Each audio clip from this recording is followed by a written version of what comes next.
Mario is the media coordinator for Project Veritas. He knows everything they're doing. So it's great to have him here. Mario, I appreciate you being here. Thank you so much. It's a pleasure. So you guys got a lot going on, some great projects going on. And I know that we have a lot of listeners that know you guys, that have heard about some of the things. You and I were talking at the break about Planned Parenthood situation that Bill O'Reilly actually exposed, read the letter that you guys received from Planned Parenthood, so it's pretty cool. But lots of things. But big tech, everybody's interested in big tech now. So I'm an economist, I'm looking at numbers all the time and analytics, and I try to help people in the air, with investments. We don't do any big tech, primarily because they're not what we call biblically responsible. And one of the things that, we're not supporting organizations that support things in our minds that we believe in our hearts would be offensive to God. So if you're going to support Planned Parenthood, we don't want to own stock in your company. So just to kind of give you an overview. But big tech obviously is key for what I do, because I'm looking at the ETFs and all the funds that are their top 5 holdings, all of them, the big tech. Tell us what's happening with some of the big techs right now and what you guys are doing. Yeah, so we've actually exposed big tech companies for a while now. The first time, to my memory, was in 2018 when we went undercover at Twitter. That's when the term shadow banning came to life. Oh yeah, right. I didn't know that. January 2018, Project Veritas, a man by the name of Abhinav Vadrevu, talked about how they shadow ban people that they don't want, having a platform in their in Twitter. Right. And basically, it just says, people think that they're, posting something and they don't get engagement. They don't understand why, but in fact, no one's actually seeing what you're posting. So that's really where it started. And then in 2019, not only did we go undercover in these organizations like Facebook and Twitter and Google, but we actually had whistleblowers come from within those organizations to say, I morally can't accept what's going on here. I have to tell someone, and only Project Veritas will tell my story. So we had at least, I'd say, 5 whistleblowers from across different big tech companies in Silicon Valley come to us in 2019. And just this year, we've already done stories on Twitter. Jack Dorsey, I don't know if you saw this video, which went viral, of Jack Dorsey saying that they're going to amplify the amount of people that are going to be censored after Trump got banned.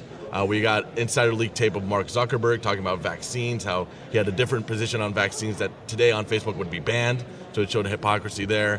Showed out, a man by the name of Nick Clegg, who was a VP at Facebook, saying admitting Facebook has too much power. He literally said, we have too much power.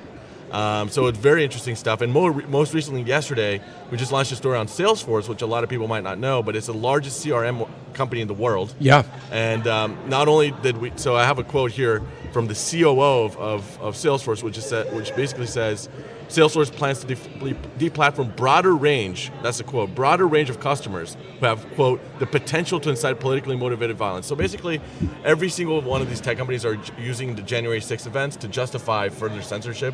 And now, Project Veritas had an account with Salesforce, and Salesforce sent us an email saying they made a business decision no longer to work with Project Veritas. Didn't explain why, didn't say why. Project Veritas has never incited violence. We've shown every single voter fraud expose we've done is proven. There's people who went to jail for that. And I want to understand from Salesforce, if proving voter fraud is inciting violence, I want to know if Salesforce doesn't believe that voter fraud exists and what their position is on that. It doesn't make any sense. So it's amazing to me because I try to think about get in the mind of these CEOs, COOs, and what are you thinking? What is the benefit of alienating? I'm just throw a number out, 50% of the population. Right. How is that good? I don't, is it all for the sake of what? Political correctness? So I think there's a full range of reasons why they could do that. One, because they might be themselves more invested in their ideological core beliefs and being in that Silicon Valley location than they are in money. And they're monopolies in a way, which means they don't even fear competition, right? They know their people are dependent on them to a big extent.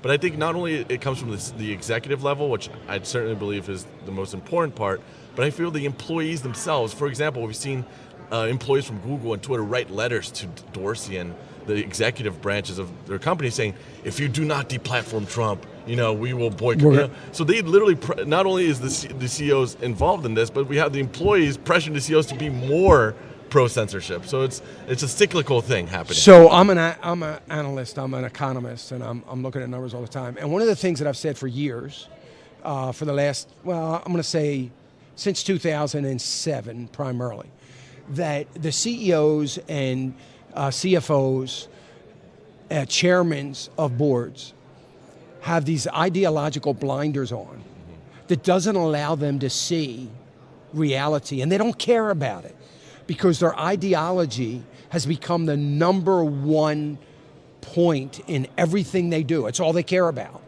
And it is messing everything up because, their goal as a CEO of a corporation, your goal to the board should be maximizing profits. That's right. What are you doing for the stockholder today? What are you doing? Right. What are you doing? That's all they should be caring about. But they can't because their ideology has got them so blinded.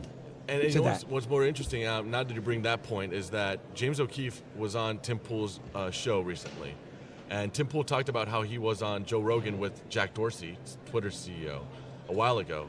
And Tim Pool had to explain to Jack Dorsey how Twitter's policies actually discriminated against conservatives. Jack Dorsey didn't actually believe that. He said, no.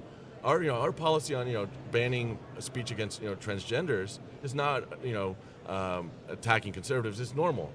And then Tim Pool had to explain. You realize that a lot of people, conservatives, don't believe that a man can be a woman or a woman can be a man. So by definition, your policy is already isolating those people immediately. Right. It took Tim Pool to have to say that to Jack Dorsey. Jack Dorsey, for the first time ever, to sit back and say, wow, right. Maybe that's true.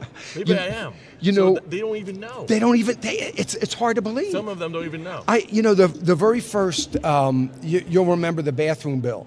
Mm-hmm. Target getting behind the bathroom bill and all that kind of stuff.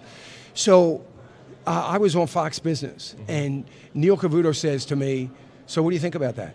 And I said, what do I think about it? I think Brian Cornell, he's a CFO, a CEO. I said, Brian Cornell should have been fired the day that happened because it's a retail company. He's got one job, get feet walking through the store. That's all. Right. That's all you got to do.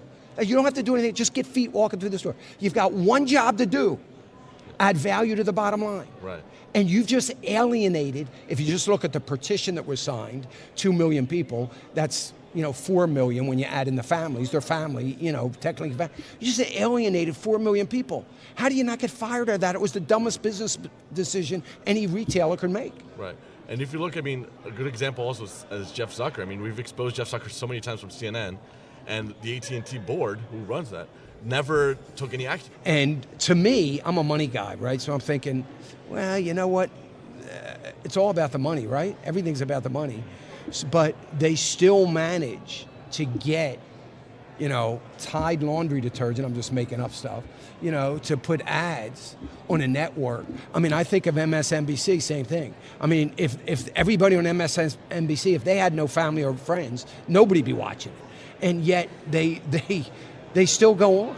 Right. So, CNN is the perfect example. Right, and so I'm sure a lot of your listeners saw the Project Veritas expose from CNN in December, where James crashed into their conference call at 9 a.m. I was in that room, by the way. Were you? That's neat. Great. And but the things we exposed were unbelievable. For example, the most shocking thing that stayed in the media for 3 weeks, basically after we launched those videos, is that Zucker and other executives at CNN are saying, "Do not cover the Hunter Biden story. Do not cover it during the election. During the election cycle, they'll say, discredit that, disqualify that, move on from that." That was being said in this conference call? They said that. They said that. In several ways, executives. And, obviously that was a massive story. It's a proven story. Yeah. And if they cared, like you said, about ratings, they would put that story in the air. Yeah, because right. people would actually want to know that information. I'm sure there's polls that came out after the election that said a lot of people who voted for Biden, if they knew about the Hunter Biden story, would not have voted for Biden. I saw that. So obviously, if CNN had put that in the air, that could have changed the election. Obviously, they knew that. That's why they didn't put it in the air. Right. And, on the rating side, if they put it in the air, they could have gotten it. But like we talked about during the break, they don't care about ratings as much as they care about propaganda. So that's basically, probably why they didn't put it on. So we're on this propaganda campaign of minimizing Christians, minimizing conservatives, turning us into something that nobody cares about because propaganda will rule the day. I was talking to somebody earlier saying I wrote my master's thesis on the economics of Mussolini, so you can't do that without studying a little bit about Hitler and his propaganda machine and how Mussolini played a part in that and how his economy was so, Mussolini's economy was so powerful and the envy of guys like Hitler. And I feel like sometimes today as we see this constant propaganda machines, because there's many of them out there, you guys have enough ammunition, enough stuff to continue to grow and grow and build. There's so much out there because these machines continue to grow larger. I don't know about more powerful, but I'm a bit naive about the patriotism of the American people. I fought for this country. I love this country. I think this is, I can't believe that even what we're seeing has happened. And I've been a denier of anybody turning against America. And I've been proven wrong, and it's sad to me. But we see this propaganda machine, and is Project Veritas, are you going to still be able to get, I worry that groups like you aren't going to be able to weasel their way in, if you want to call it that, undercover to be able to expose some of these things. And of course it would help if we had a media that was exposing the exposing. So I will put your anxieties to ease here and say, guaranteed we'll still be getting in there. It's not like I told you. We have undercover journalists who have been doing this for years, and they're very experienced, and talented, and they've acquired a lot of amazing content within media, within big tech, any big tech and media company you can imagine, and government too. We're very focused on government corruption as well. But one thing that's changed Project Veritas and something we're focused on this year is getting whistleblowers. So there's always going to be people inside these, and the more corrupt they get, the more whistleblowers there will be. And the more whistleblowers that come to us, the more people from other companies see that and say, I want to be a whistleblower. If they can do it, I can do it. So we are creating an army not only of undercover journalists, guerrilla journalists, but also whistleblowers who are coming from all facets of our country to expose what's going on inside their organization. Are you afraid or ever think about not the whistleblowers and your projects not being revealed to enough people that can make a difference? So that's a great point. We've considered that, the fact that we're getting banned from Twitter, we're getting banned from big tech companies want to deplatform us. Obviously, most mainstream networks will not have our content on their. But what we've learned is that we have to create proxies. For example, Telegram. We can post our videos, tell people to download the video, and then embed that video onto their own social media. So if they can ban one account, Project Veritas, sure. Can you ban hundreds of thousands of people from sharing that across their platforms? So we're going to find ways, for example, in the Soviet Union, they had samizdat, right, which was the clandestine form of giving information that the Soviet government didn't like. Right. So if it comes down to that, we'll do that. We're not going to be afraid of censorship, of government, coming at us. We're going to do it. Obviously we'd prefer to have as much coverage as possible, but we'll work around what we have to do to get the information to the public. Yeah. Well, I'll tell you this much. I mean, we have we've been around 25 years. We have a FISM news program. We haven't officially launched it, but you can check it out at FISM.tv. We have original programming that we're doing, and we've been banned from YouTube, and we've been off Facebook twice. We're back on, I think, now. But we're not afraid. So we have a platform, literally millions of people every single day listening. We're on 680 stations, 80 TV outlets, and it's been about 6 years since I had a station say to me, you push you can't do that anymore. I mean, we're not seeing that like we were. And because the show has gained so much popularity, people, they don't want to deal with all the phone calls.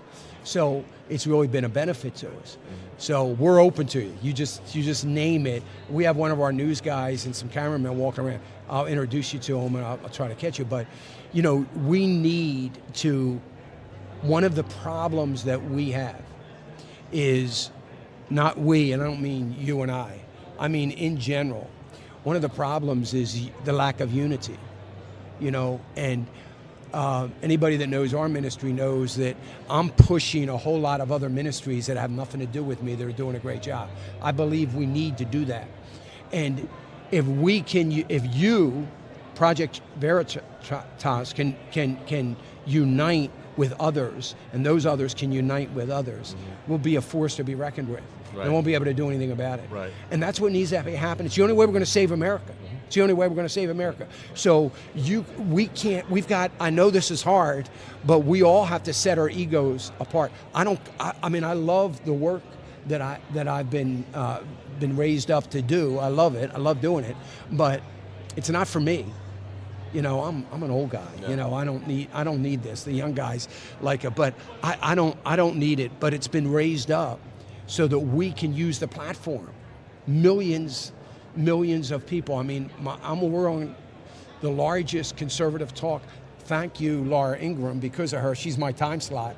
And so when she dropped off a lot of the radio stations, we picked them up, you know. So, and we've got two of them, two big flamethrowers now that we're the #1 program. And Rush used to follow me. That's great. And so we have a big, and you guys have to find others like me. Yeah. That are willing to do that, Yeah. and I hope you do that too. Absolutely. But it's that unity that's going to change. It's going to change America. I think you're right. And one thing that happened right after January 6th is we've noticed at Project Veritas. James noticed a lot of people felt disillusioned. Right? You know, lost the presidential election, lost the Senate elections. A lot of people, conservatives, felt disillusioned. And James said the only thing that people in power fear is the truth. They hate being exposed. They don't like that. They don't like being exposed. So don't ever give up. Like you said, you have to unite with people who are trying to fight for this country. I agree 100%. But never give up either. You know, No. You can't give up and just. Well, you can't get disillusioned. Right. You can't. Exactly. That's what they want. That's exactly right. And we're not going to give them that win. We No. can't give them a victory. You can never do that. No. And that's the thing. And we've got to convince a whole lot of other organizations that they got to hang in there with us, not get disillusioned. I'll tell you, the day after the election, I was on the radio saying, folks, look, it's not a time for being discouraged. Right. It's a time to not physically, but to pick up arms, so to speak, and we've got to stay in the fight, and we just got to fight a little harder and with a little bit more zeal, and we can't stop. We can't give up. Right. And, that's what we have to do if we're going to save this country. I agree with that. Man, I appreciate you guys so much. I love the work that you're doing. I'm so grateful that you were able to come by, Mario. I appreciate it. Thank you so much. And I know you've got so many things going on, and we'll try to touch base from time to time. I would love to do that. Absolutely, and it was a pleasure being here, and we'll certainly be in touch in the future. Yeah, Absolutely. please do that. Thank you. I appreciate it. Thank you. Folks, we're coming up on a break, and I just want to tell everybody, Project Veritas. You can find them on the internet. Yeah. Right. You can go on our website, projectveritas.com. You can see everything there. You can follow us on every single social media platform, from Twitter, Facebook, and Instagram, but also Telegram. We're on Gab, we're on Parler, so across those. And if you're a whistleblower, if you are an insider, a corrupt organization, big tech, government, mainstream media, reach out to us at veritastips@protonmail.com. Veritastips@protonmail.com. You can become an insider and a whistleblower and expose the truth. Veritas, do it again. Veritas Tips, all together, at protonmail.com. And folks, the other thing about social media, everything they put out that is exposing the truth, please don't just like it. It's not helping. I mean, it's good. I mean, I'm glad you're doing it. But you got to retweet it. You got to get it out there so that it can't be shut down. So take that up as your patriotic duty in exposing the truth. It's not enough to like it. You got to retweet it. You got to get it out there and all of your platforms, and then you've got to encourage all of your followers to do the same.